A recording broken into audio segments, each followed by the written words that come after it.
И днес сме на кладенец в Видин. 10 метров кладенец, пълен с вода, източваме го. Гледайте целият клип. Този кладенец го правиме без пари. Буквално без пари, защото клиентът ми написа в коментарите, че е инвалид и така нататък.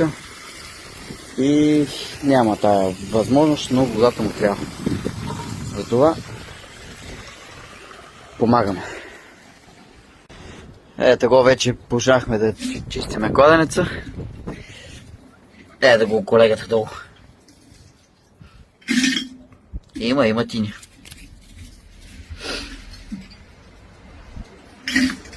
Ето го и кладенеца вече е готов. Както казахме, този кладенец го правиме без пари.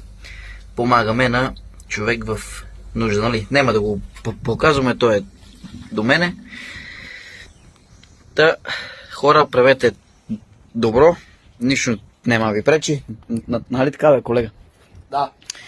Да, правете добро и така. Ама не сега всеки един да ми звъни, че има нужда. Помагаме само на хора в спешна нужда. И така. Това е. Който има нужда от почистване на кладенци, нека ни се обади. Водата върви ли? Върви. Така. Айде, живи и здрави. Той е на повече от век си. Ама е там някъде. Дойдоха да помогнат тия момчета, същите. Да ми помогнат безвъзмездно, подчертавам.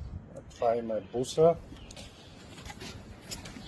Много са добри, много грамотно работят и като хора разбирам, че са също много разкошни са.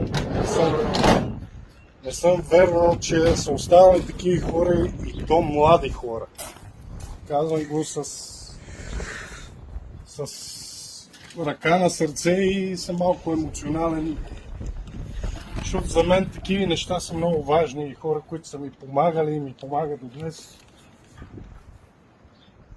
Радвам се, че има такива хора, като тях и като други хора, разбира се, но подчертавам, че не трябва да забравяме, че има и добро на този свет останал, колко и да ни е незгоден животът. Пример за това са тия момчета.